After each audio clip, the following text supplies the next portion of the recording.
Hello and welcome to the Manchester is Red podcast. My name is Steven Railston.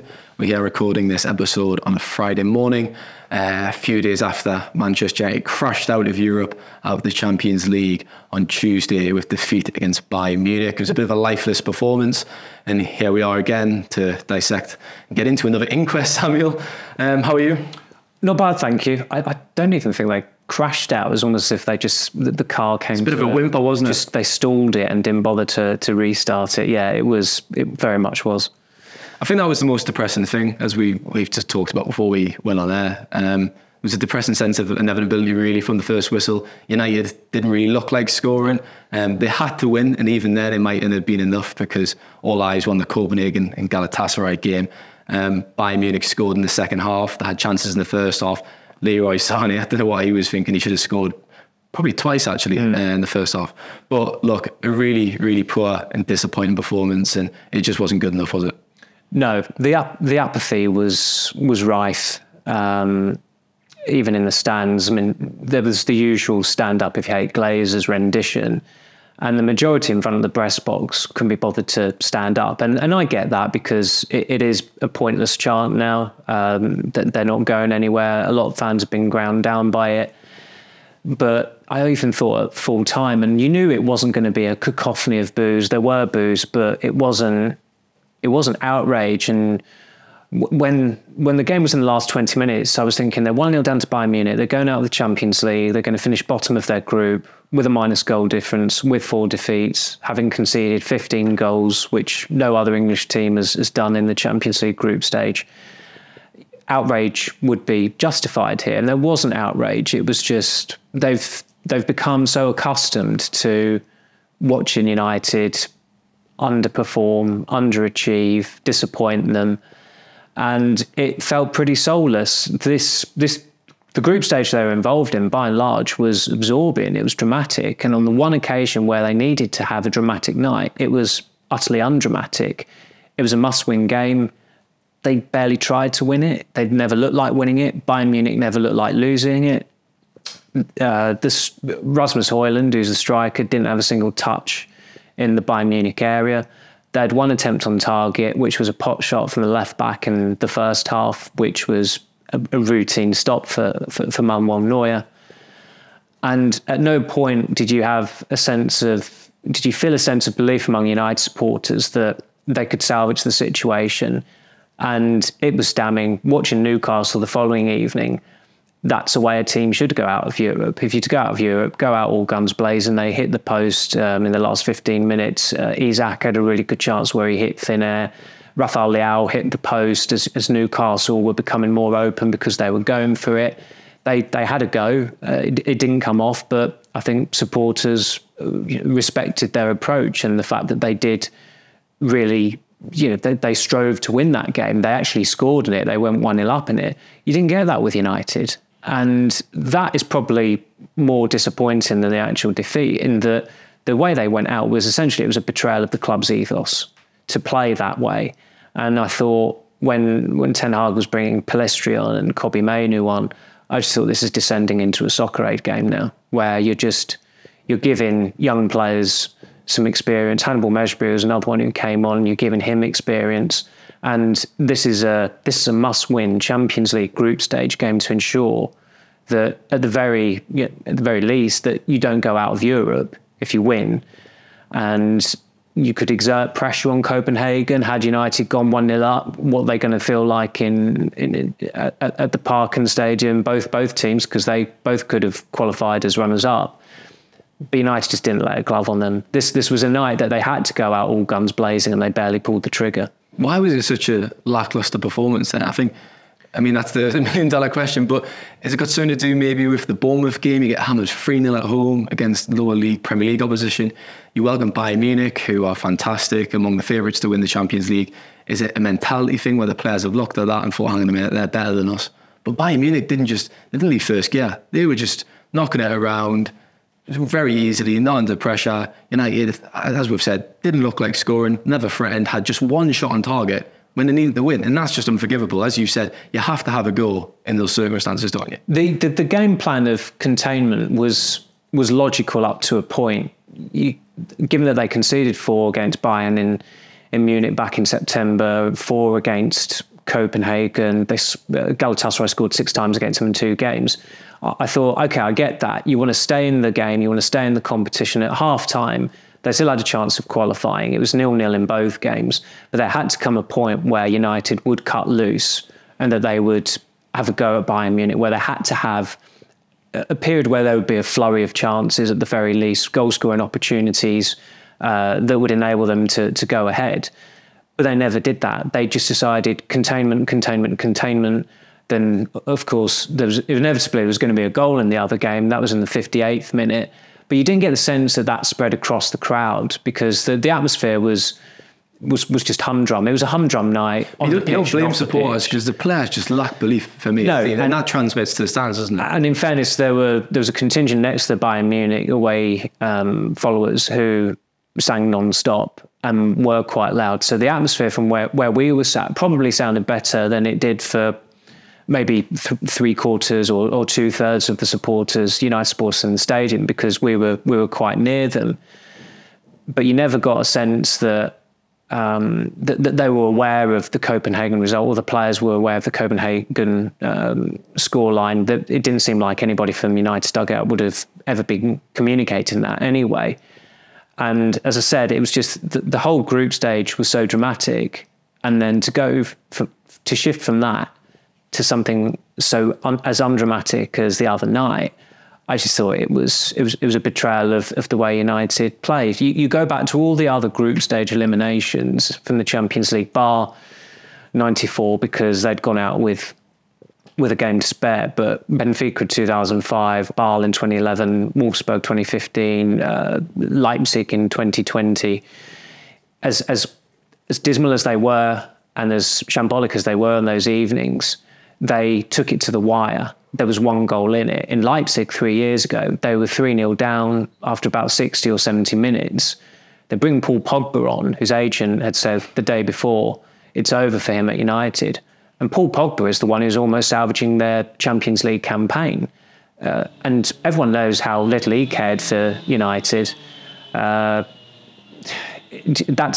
suppose that's a reflection of how bad it's got, that Paul Pogba actually did more to try and keep United in the Champions League group stage 3 years ago than any of the players did the other night.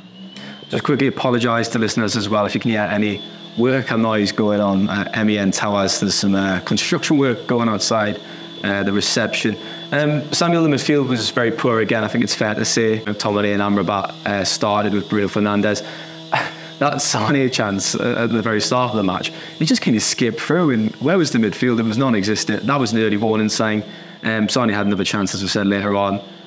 But we've talked about Amrabat, and he's probably not good enough to play for Manchester United. He had a good game against Chelsea, who were probably the poorest visitors to Old Trafford this season anyway. They're in a worse state as a football club than United. There you go. But I mean, he was outclassed, wasn't he, on Tuesday night? Yes, and it's not a surprise that someone who is not a household name worldwide before the World Cup and then gets a move essentially on the back of a World Cup, and the manager knowing him from coaching him once upon a time at Utrecht is not up to it for Manchester United. And we've said this ad nauseum, that there were people at United that were sceptical of signing Amrabat, but for United to yield to Ten Hag's wishes, and let's just consider Amrabat was coming to the end of, and is coming to the end of his contract at Fiorentina. Fiorentina got a €10 million loan fee, and if United want to buy him permanently, it's a €20 million fee.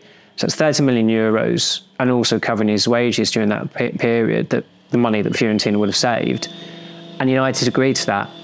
And you see the way he plays, he's not good enough for. He's not good enough for Manchester United. He would not be good enough for a lot of teams in England as well. I think that was just. I mean, it was desperation, wasn't it? It was the final day of the window. It wasn't that he was someone that they'd lined up. But United were talking about, there were 10 midfielders that we're looking at. We all knew, essentially, the manager has just whittled that mythical shortlist of 10 players down to 1, and it's someone that he managed at Utrecht 6 or 7 years ago, whenever it was. And we all knew that then.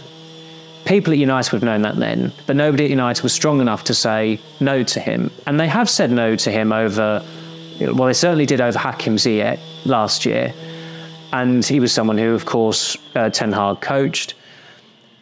But they didn't say no this time. And they've said yes more often than they said no. They've backed Ten Hag to the hilt. And that's another reason why he's on... he's on the rocks, and that the recruitment under him has been appalling.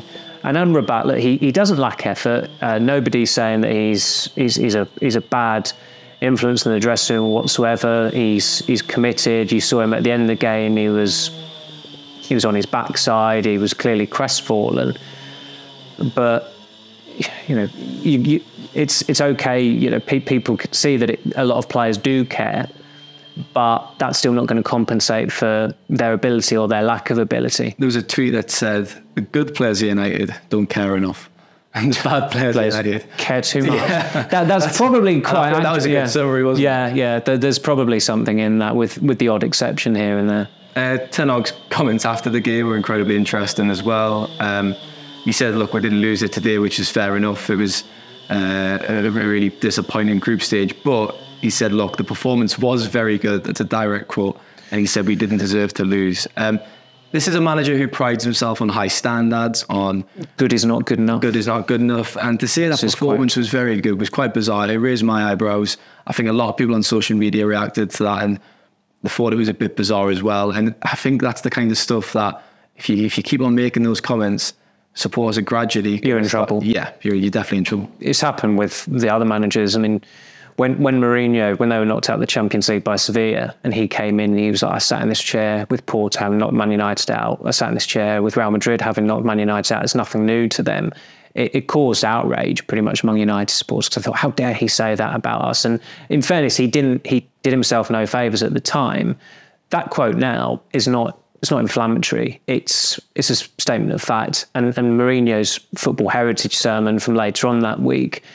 It endures because as rich a history as Manchester United have in the European Cup, and they do undoubtedly, they've only got 3 European Cups to show for it, and they're not among the European elite. They haven't been for a long, long time. Their record since they last got to the final in 2011, which, I mean, during that campaign, it was, you look at the teams they played against to get there, it was not a good Manchester United team. It's probably the worst champions under Ferguson, but there was some rather flattering records or stats that gave them the aura of a great Manchester United side, and there's an element of revisionism as well. But since that final, they've got to the quarterfinals twice. They've gone out of the group stage in 4 of the last 9 Champions League campaigns, I think it is.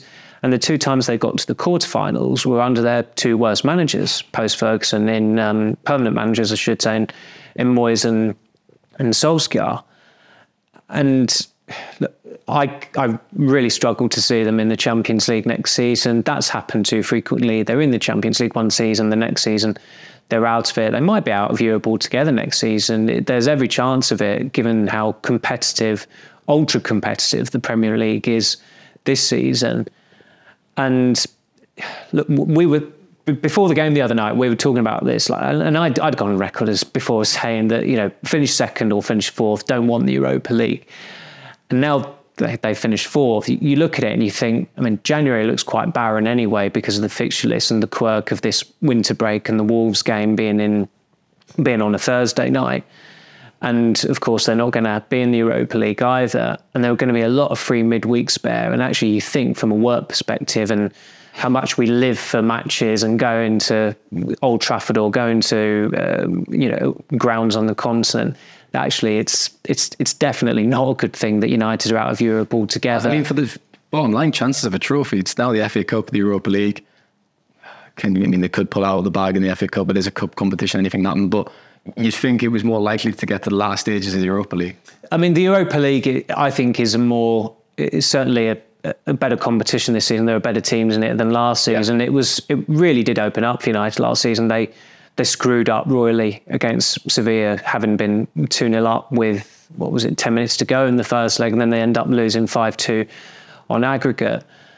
But it would have represented a decent chance for them. It would have represented a possible big night in the playoffs, as they had against Barcelona, because they would have been playing one of the runners-up from the Europa League. And you look at some of those group stage runners-up. I mean, they could have got Roma if they'd finished third in Group A. There'd have been a hell of a lot to go out there, and obviously with the Mourinho factor, Lukaku factor, etc. But obviously it's not going to happen. And supporters will be dreading the prospect of no European trips in the spring, and possibly no European trips next season either. I mean, that's happened, I think, once in the last 30 odd years since they won the FA Cup in 1990 and got back into Europe, because obviously there was that 5-year period where English clubs were banned from European competition after the Heysel disaster. But the only time they've had a season since devoid of any European football was in Van Gaal's first season after finishing 7th under Moyes. And if you finish 7th now, I think you are guaranteed to get into European competition. But you can't even be certain of that with United, because, as again some of us were discussing in the press room before the game the other night, there are probably, arguably, 7 teams better than them in the Premier League at the moment. We've talked about Ten Hag contradicting his standards and who he is and what he stands for with his comments after the game. I thought it was fascinating to see Luke Shaw come off and Harry Maguire come off with injuries. We'll come on to that a bit later. We'll look ahead to Liverpool. Obviously, for Varane and Evans, where they were playing, that was so interesting, because the whole time Ten Hag has said for Evans played over Varane because he can't play on the left side, and yet when Evans came on, Evans was the right-sided centre-half and Varane was the left-sided centre-half. What is that about? It doesn't make any sense. I think it's a question that Laurie Whitwell or Carl Anker or our other colleagues from the Athletic could ask him. But in fairness, it is a question that I would be interested to hear his answer to. I mean, there was one last season where it was kind of a similar niche question, where at goal kicks, why was an outfield player passing the ball to De Gea? Why wasn't it not the other way around? And it was something that Newcastle rumbled them with. I think Gary Neville even did a segment on it on Monday Night Football about how Newcastle were really on United at goal kicks. But with that, I mean, Evans came in for Maguire, and perhaps he just felt, well, Varane started the game there, so he might as well continue there rather than switching it. But as you say, it was still a contradiction of what he's said this season. And that's another problem with Ten Hag. I've thought for quite some time now, he is becoming a walking contradiction with a lot of the changes he's making, a lot of the decisions he's making. He's talking about Rasmus Højlund's workload. Garnacho, who is younger, has started 10 games in a row or 11 games in a row. The other night it was Maguire. Fair enough, the centre-half doesn't run as much, but it was his 14th game in a row. And I imagine Maguire, until that Bayern game, had played 90 minutes in all those games as well. Bruno Fernandes has started in every Premier League and Champions League game so far this season. The most minutes of any player in Europe. And that's been the case pretty much since he came in at United as well. He has barely missed a game. So you talk about workload with Rasmus Højlund, and I think it's a good idea to bring Anthony Marshall in today against Bournemouth. And it just doesn't stack up. And I know players have different conditioning, and Højlund came to the club with a back problem, and you wonder if there's still a bit of an issue there. But that's another example of Ten Hag contradicting what he said. And, I go back to his maxim last season of good is not good enough. And that was one of the reassuring things about watching United, that they would win a game and Ten Hag could actually be quite critical of a player's performance or aspects of the performance as a collective. And now he's delusionally saying how well they have played after losing. And I did the piece in midweek. Unfortunately, he is starting to sound like Louis van Gaal. And Van Gaal was, he was delusional, but he had the charisma with it as well. And at least with Van Gaal, right, you can look at his team. I know the football was bloody soul destroying sometimes, but you can see what he was trying to do. They had an actual distinguishable style of play, a philosophy. With Ten Hag at the moment, that's been a criticism all season.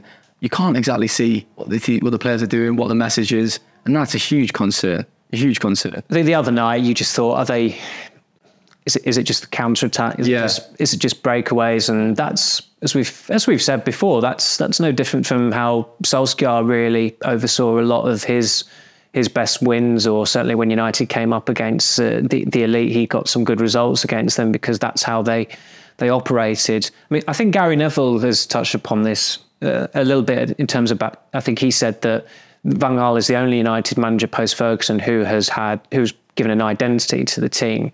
And I thought, to an extent, but it was so soporific with, I think the scoreboard end went from September to February without seeing a goal at that end in his second season. But that's what it is. It was all lateral passing. Yeah. There was no risk taking. They barely scored any goals. I think the top scorer that season was Marshall on 17. United would do well to get any of their players to hit that number the way it's going at the moment. Marshall had certainly scored a lot more goals than Højlund had at this point in his first season. And so there are parallels in the, Dutch manager, progressive first season, second season, it starts spiralling, winter of discontent, out of the Champions League group stage, lack of goals. Unfortunately, some of us have. Well, some of us can remember. Well, there's that, but there's that. But they did get into the FA Cup final as they did in Van Gaal's second season, and you hope for United's sake, and especially their fans' sake, that the players are at least motivated, that whatever they may think of the manager, as was the case under Van Gaal, that they would still, if not play for the manager, play for themselves and play for the glory of possibly winning a trophy and winning an FA Cup. We'll leave it there for part one anyway, Samuel, and we'll be back in a moment for part two.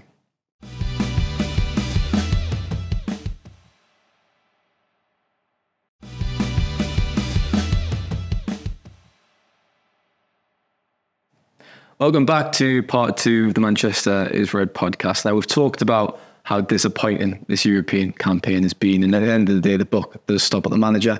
But yeah, there's no appetite, I think, to see Ten Hag sacked because, one, there's no viable alternatives really out there, and two, it'll be under the same ownership. Until we have Ratcliffe coming in at Ineos, it's going to be pointless really, isn't it? Regarding the alternatives, you look at that list. I mean, Graham Potter's been linked. Zidane's always been linked to the job. It's really not inspiring, and I think that makes a case. You've got to stick with Ten Hag probably to the end of the season. Well, unless it gets more toxic, and assess from there. It's probably the sensible thing to do. I saw a manager this week who I think would be good for United, but he's not attainable at the moment. That's Tuchel.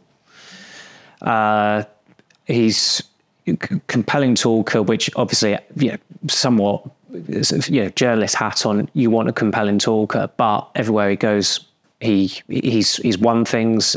He's driven. He's going to be non-compliant, which I think United need as well, and which they've had from Ten Hag to an extent.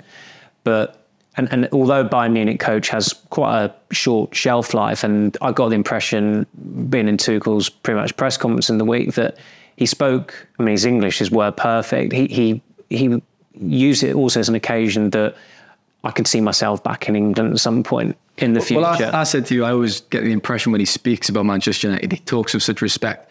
Oh, he was. He could definitely see himself as a United manager. He used the word aura about United in his pre-match press conference. And I think he would be ideal for United in a lot of ways, but is he attainable at the moment? No. A lot would have to happen there. But as you rightly said, in terms of the state of flux the club is in, because this strategic review is still not ended and the Ineos stake is still yet to be ratified, that offers Ten Hag security in that the chief executive, Patrick Stewart, is in there on an interim basis. The football director, John Murtagh, has no appetite to want to dismiss Ten Hag, and the chances are he's also on borrowed time as well in his position.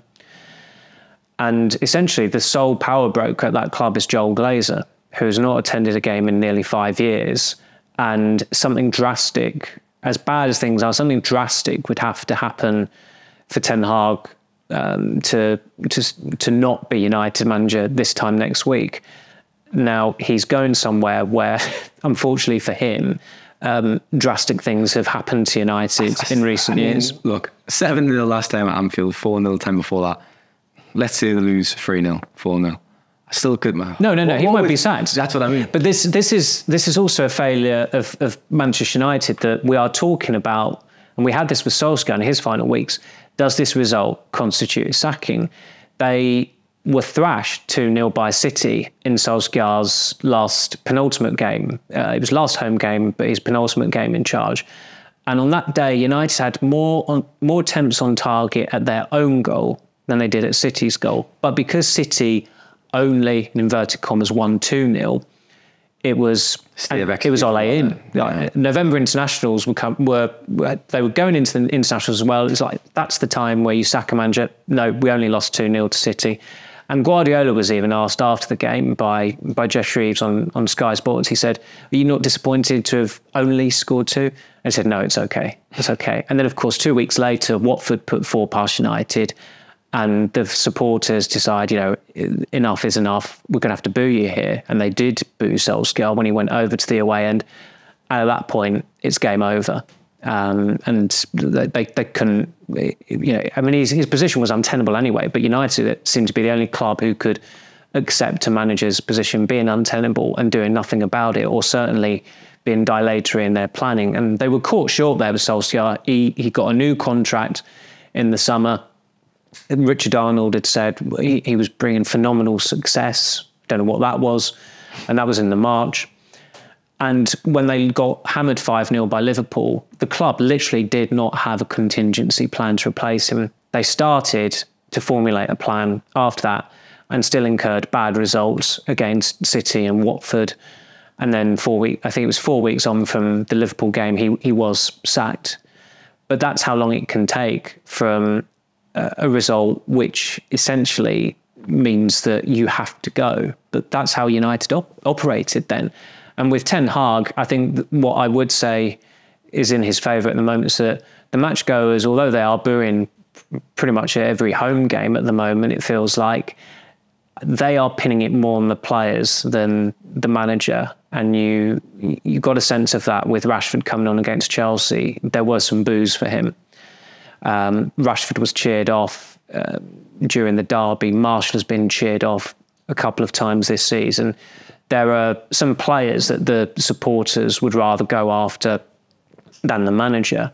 So, that said, this is still a very treacherous period in that 2 days before Christmas, West Ham away, 12:30 kickoff, United's away record. It doesn't fill you with a great deal of hope. And I think the one where it could get quite ugly if they were to lose would be Villa at home on Boxing Day, 8 p.m, because Villa are pulling ahead of United at the moment.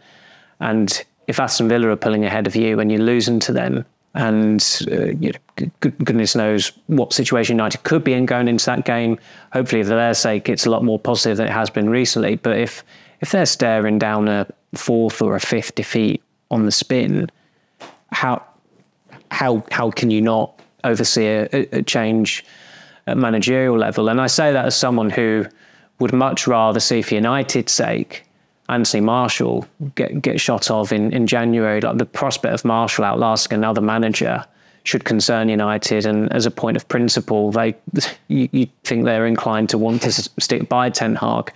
But just when you consider they've lost 12 of their 24 games this season, they've lost as many games as they did in the entirety of last season, I think Ten Hag's situation, it feels pretty much unsalvageable now, however long he may remain in post. There's so many unwanted records this season, unfortunately. But I think, talk about supporters, they're sick of this cycle, aren't they? This boom bust cycle, get a manager, hire him, sack him, player power, unrest in the dressing room. It's the same film, but a different manager, different director as such. And when's it going to stop? I think fans desperately wanted Ten Hag to be, quote unquote, the one.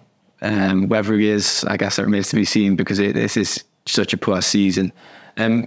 Regarding the wider consequences of this fallout, then, Samuel, financial implications of coming out of the Champions League are going to be huge. At least 25 million revenue it'll cost them. And not just that, the attraction to players. We've talked about United being, quote unquote, invited guests in the Champions League. And how are you going to sell yourself to these top players who want to play in Champions League every single season? And United are just in and out. They'll drop in the Europa League. They might not qualify. It's just such a mess. That's the problem, that they you talk about, oh, United have got Champions League football to offer, but the Champions League football they tend to offer to players is just in the group stage. Now, no player wants to be going out of the group stage. When you talk about the Champions League nights, you're not thinking of, oh, that night against Atalanta or that night against Young Boys. It's about the knockout stages and really savouring those occasions, frankly. And look, I think that's, as a journalist, I think United being in pot 2 in recent years has been a lot more interesting, because the chances of getting a big hitter have increased, and they have had Juventus in the group stage and Bayern Munich in the group stage, and there has been a sense of occasion about those games. And you'd rather that rather than some humdrum group where the opponents are quite underwhelming and the games are forgettable. I mean, City have coasted through their group, and I can't imagine many neutrals tune in to watch City's matches when they're on, because it's a foregone conclusion. But with United, that's not been the case for a long, long time. And as you said, I think the way it's going, it would be a minor miracle if they were to be in the Champions League next season. But there has to be structural change. There has to be concrete proof that when they get back into the competition, whenever that may be, they'll be contenders for it, or they're going to be in it, and they're going to go deep into that competition. They're not going to go out before Christmas. But that's happened, as I said, 4 times in the last 9 Champions League campaigns they've had. And you want to be where, and this sounds, no support wants to hear this, but want to be where Arsenal are, in the sense that Arteta's had his rebuild, he started, it's progressed, and they're now at such a solid stage where they've made great progress in the Premier League, and they're now trying to solidify in Europe. And you look at that team and what he's built, and they've got a really good side that could really push on in Europe this year. What's that taken? 3-4 years, has it? Arteta was appointed in November, December 2019. So, I mean, look, there is an argument. Obviously, Ten Hag needs time, and he's only had 18 months. Could we see Ten Hag taking this in the same time period? Could United make that progress, do you think, with Ten Hag at this point? Or I think you just alluded to, do you think it's got to the point now where maybe the point of no return? I think 12 defeats out of 24, and just the issues. It would be huge to come back from that. There are not many managers in United's history who've come back from situations similarly dire to that. At the moment, their losing percentage is worse than the season when they got relegated. And they've lost. That's an incredible stat. I think it was Richard Jolly, wasn't it? Yeah, surprisingly, who came up with that. But I can't remember what I was going to say there now as well. That's it. They've lost 7 games at home already this season.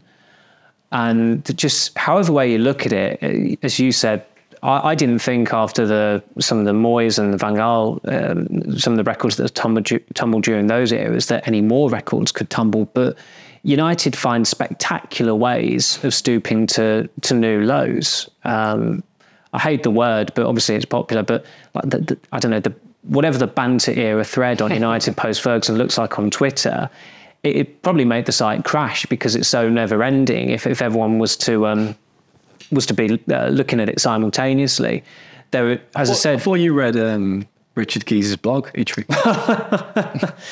I cannot say that I did, and I can't say that I was sorry to see him leave Sky. What was it? In crikey, it was nearly 13 years. Prehistoric. Yeah. That was a long, long time ago. You must have been in primary school still, I imagine. So yeah, it's quite the segue going from Ten Hag to Richard Keys, but. Yes, I think if Richard, if we're talking if we're making that kind of segue, I suppose that gives you an indication of how badly things are at United at the moment.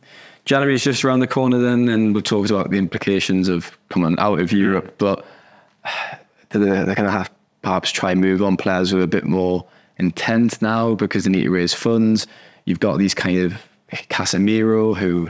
It's exciting that he's back in training, but if he returns... Did you say it's exciting? Well, with the caveat that if he... It's exciting for the United media team. Yeah, maybe, but if he returns in the same form as he was playing earlier in the season... It's a different picture of someone else in training. We'll get a photo of him from last season, then that's exciting, isn't it? Because he was fantastic. But I mean, look, Casemiro, Rafael Varane. We've talked about these kind of aging players. Our producer's in the corner there holding up a photo of him lifting up the Carabao Cup. Oh, yes, yeah. Good memories, of course, of February early in the year, which seems like a very long time ago. I was just about to say, have we airbrushed him from history? Because that's not on display anymore. But no, so to continue, are we predicting any sales? Do you think you could foresee any?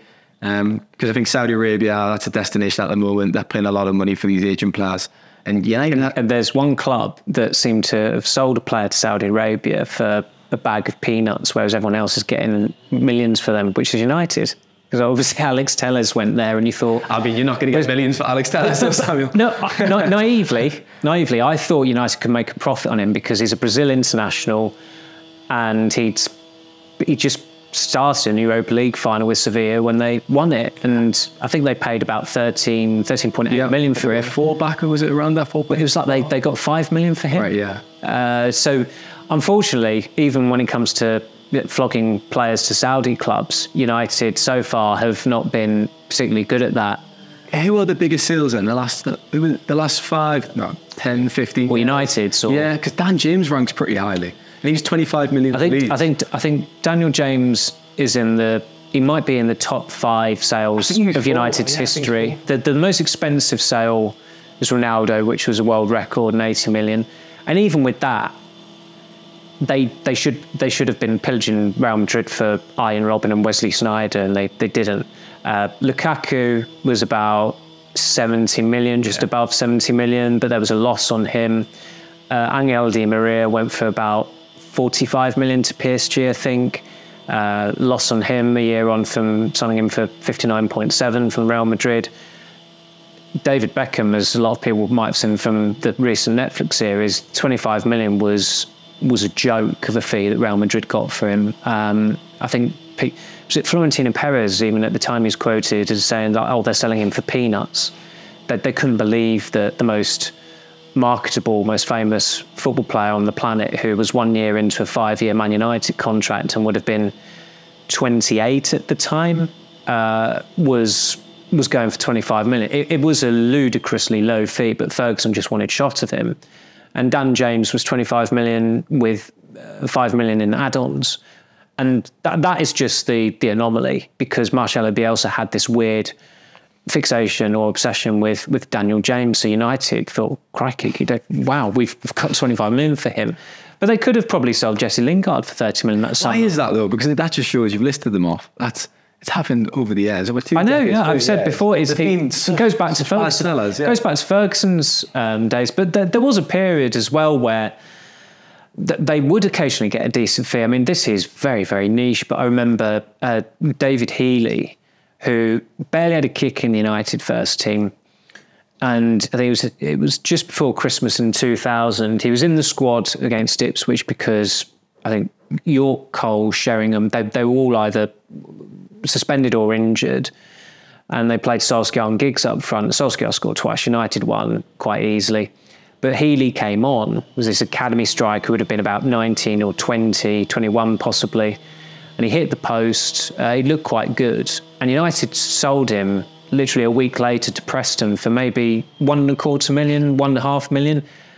And that was canny of Ferguson, because he saw a game was won. I'm going to put this kid in. He did quite well. His value went up. And Preston, who were in the division below, Division 1, gave United a 7-figure fee for him. Yeah. Like in this, adjusted for inflation, he probably would have gone for about, if United were good at selling, they'd have probably got 15 million for him now. A bit like how City are operating with their academy. So once upon a time, there was an occasion where they could get a decent fee for a young player, but they were screwed pretty much. I did a big piece on this in August or September, but the Van Gaal summer, where he came in and he just wanted rid of anyone and everyone, and he did not care what money they got in for it. And because there was no FFP issues for United, then they didn't really care what they got. And it was like, right, yeah, get rid of him. Wilfried Zaha, 3 million, even though we paid 15 million for him 18 months ago. Yeah, fine, go back to Crystal Palace. So they've set a standard there and a precedent where clubs know you're not good at selling players. You give them away for next to nothing.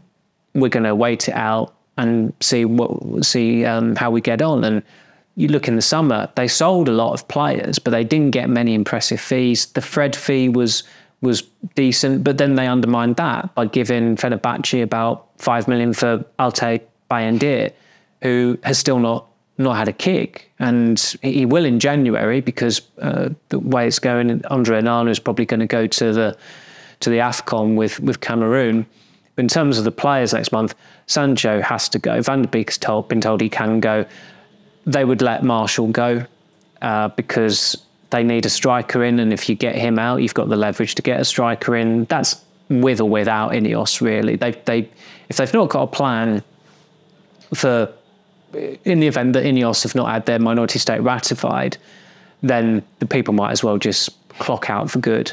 Varane and Casemiro, 2 players, if they receive silly money for them, they have to accept or certainly consider it at the very least, because look at the FFP situation. I mean, Ty is more the authority on this. I don't know if he did a piece on it, but he was saying the other day he thinks that they are, and United, people at United have said FFP is tight, and they said there's not a great deal of difference between the Premier League's profitability and sustainability rules and UEFA's FFP.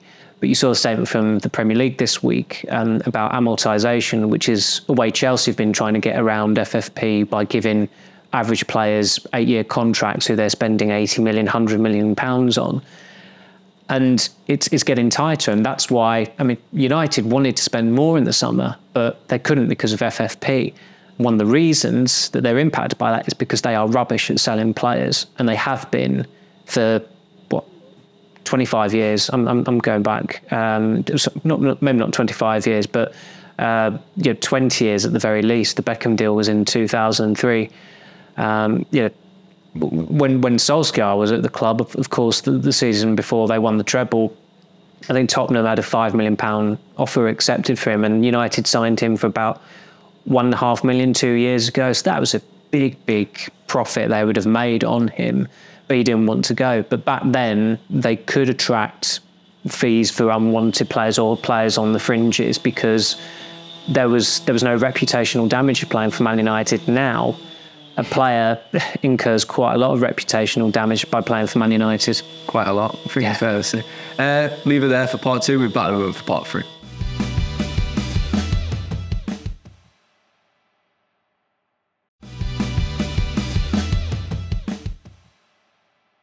Welcome back to part 3 of the Manchester is Red podcast. Now, just a quick advert. We have a free Amazon Prime trial for United's game against Aston Villa on Boxing Day. So if you head to the description in this video or head to our social channels to find out more details on that. But to the football again, Samuel, the small task of... Are they sawing the deadwood off the squad out there? So we're unsure how much this is coming into the audio, but I presume quite a bit, the work outside. Clearly better than United than getting rid of the deadwood. Anyway, Samuel, Sunday afternoon, Liverpool, Anfield. The small task of playing the league leaders and fierce rivals. Liverpool have won 7-0, like as I said, and 4-0 the last 2 visits. I think for all they are top of the league, though, they're probably not playing the best football they've ever played. People are wondering where they're at in that sense. But United are in awful form, and they're heading across there to Merseyside. It's going to be tough. That is an understatement. United are winless there in their last 8. They've scored once during that period, which was a goalkeeping error by Alisson. It was also in the manager's last game, Mourinho's last game. And Liverpool have scored 18 during that time. And as you just said, there have been a couple of real thumpings there. And in fairness, the rot at Anfield started in Ferguson's twilight years. I think United have won 3 of their last 17 there. In their previous 17 games at Anfield, they won 9. Their record was actually pretty good before. It was the start of the 2008-9 season when they lost 2-1. I think it might have been Dimitar Berbatov's debut. But from that period in Ferguson's last years, United got bullied in midfield, and it was, I think at the time you saw it as because United were either the champions or they were runners-up, and so it was always champions or almost champions. And Liverpool were these also-rans who had Roy Hodgson as manager and brought back Kenny Dalglish as manager, and had Rafael Benitez going on his paranoid fax rant. Liverpool were always the underdogs, and it was just seen as, this is classic underdog form, as was the case with United in the 70s and 80s. They had some very famous wins against Liverpool at Old Trafford and at Anfield when Liverpool were the dominant force in English football. And sometimes the tables turned that the underdogs just are really pumped up and they get up for a game and they play out of their skin and they get the win. United over the last this streak dates back to, I think the last time United won at Anfield was Klopp's first game in the fixture. And since then, Liverpool have been unbeaten under him at home against United. And of course, during that period, Liverpool have been the more successful side than United. So that whole logic of the underdog getting themselves up for a game, it's not happened at Anfield. It has at Old Trafford a couple of times. It certainly did last season in Ten Hag's first win. And we were discussing off air just before we came on about that game. And I remember saying at the time that because Liverpool had a pretty iffy start to the season, drawing against Fulham and drawing against Crystal Palace at home, you just thought maybe United are playing them at the right time, even though United just come off that generational idea of the 4-0 pummeling at Brentford.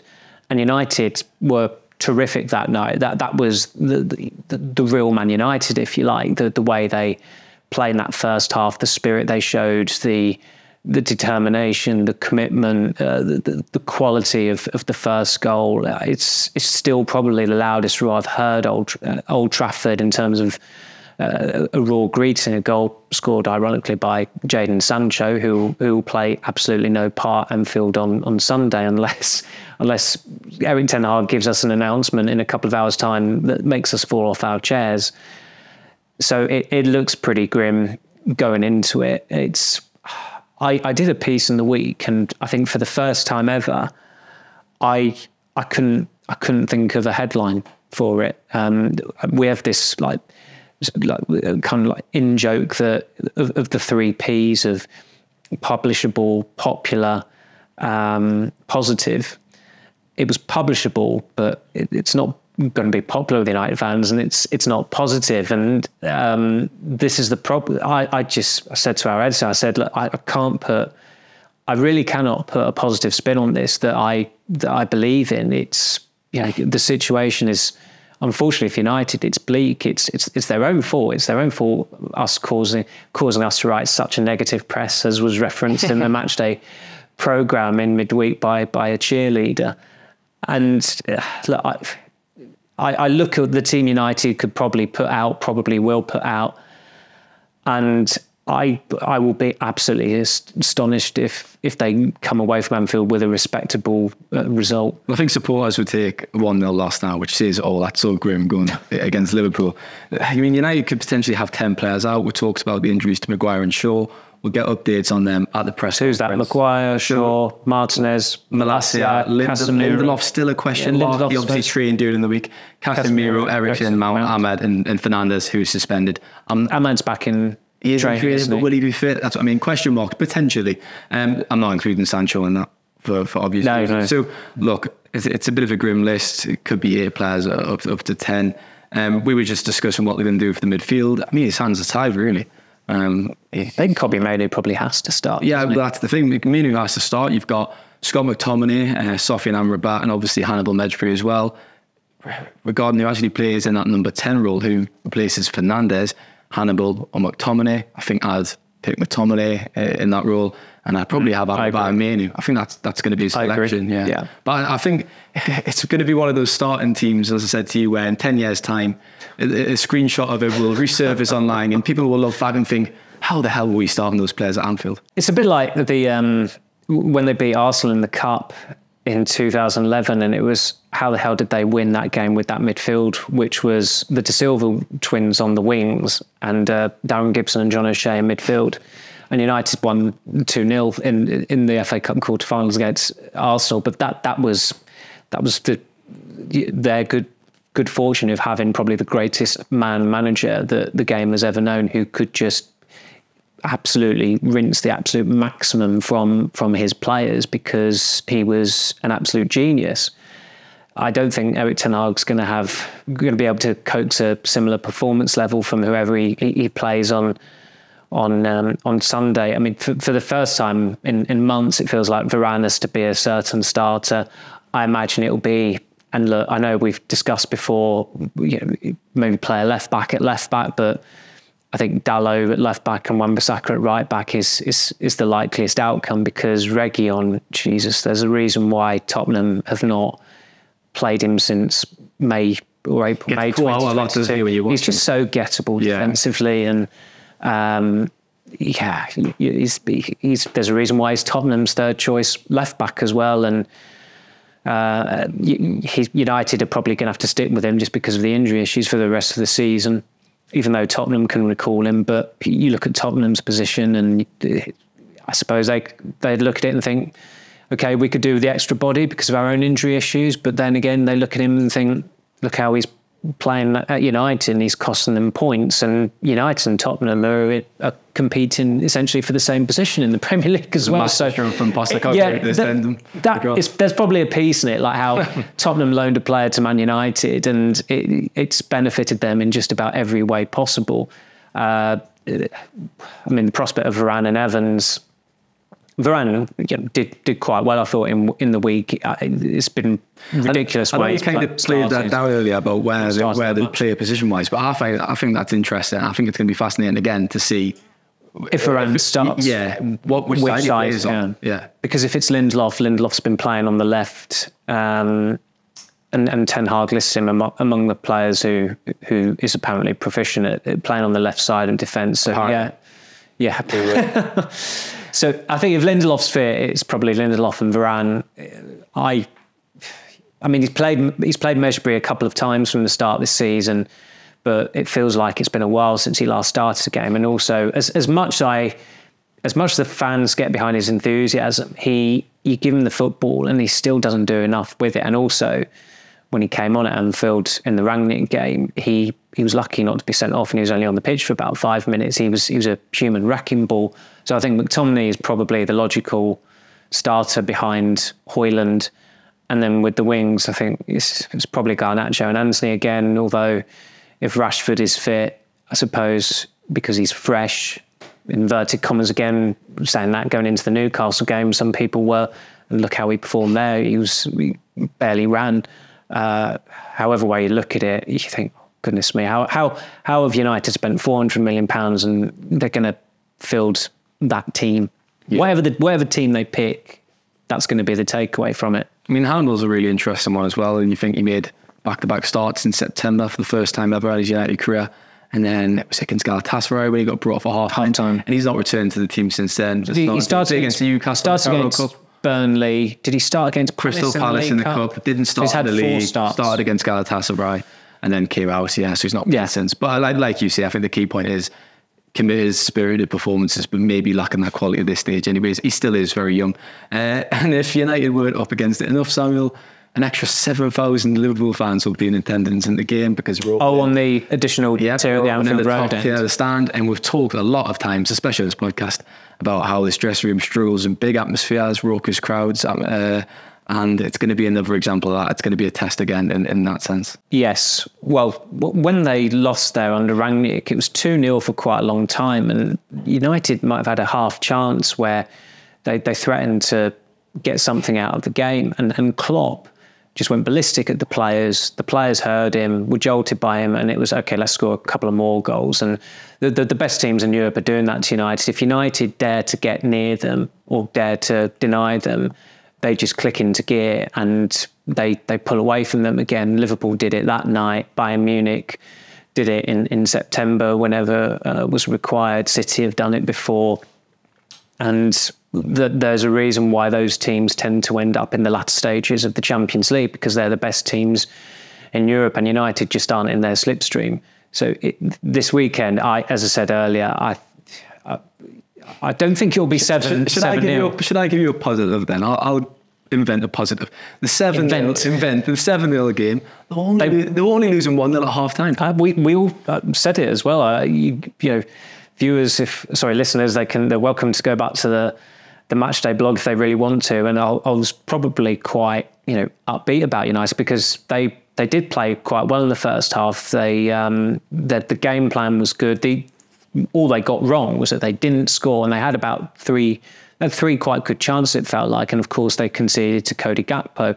But certainly coming out at half time, I think there was a sense United were out quite early for the second half. There's a sense that they could still get a positive result at Liverpool, but then it was just, I don't think it's ever really truly been explained how they conceded 6 goals in one half at Anfield. There was just no communication. Nobody took assumed leadership of the situation. Nobody tried to manage the game properly. They were a team of individuals in the second half, and of course, certain individuals didn't exactly help themselves, like Fernandes feigning agony, and then it spiralled with Gary Neville accusing him of asking to be brought off when he hadn't asked to be brought off. And I suppose that's one thing that will make it worse for the viewers. If Sky do that thing of having Gary Neville and Jamie Carragher co-commentate, it will happen. Please don't.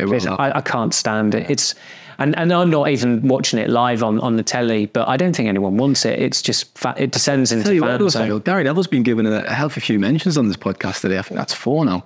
I know, yeah. I know. Him on? I know. Well, I think on their podcast I listened to it, and Ian Wright said about racing, the bannings. He said, I thought, the Manchester Evening News, that's a nice paper. I agree, Ian. I left the comment and said, completely true. Ian's been last read it in 1996, probably, or something, when he came up here. I spoke to him at Old Trafford, actually, briefly, the Glazer protest before, ironically, the Liverpool game.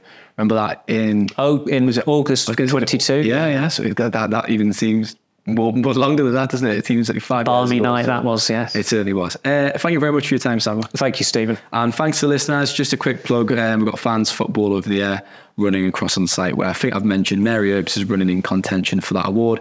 Check out our social channels. And finally, some good news. We're going to be on a bit of a hiatus with our producer going on holiday for the Christmas season. However, we'll be back on Monday with a virtual podcast. So now it's all said and done. Have a great weekend, and let's hope they get a positive result on Sunday afternoon. Take care.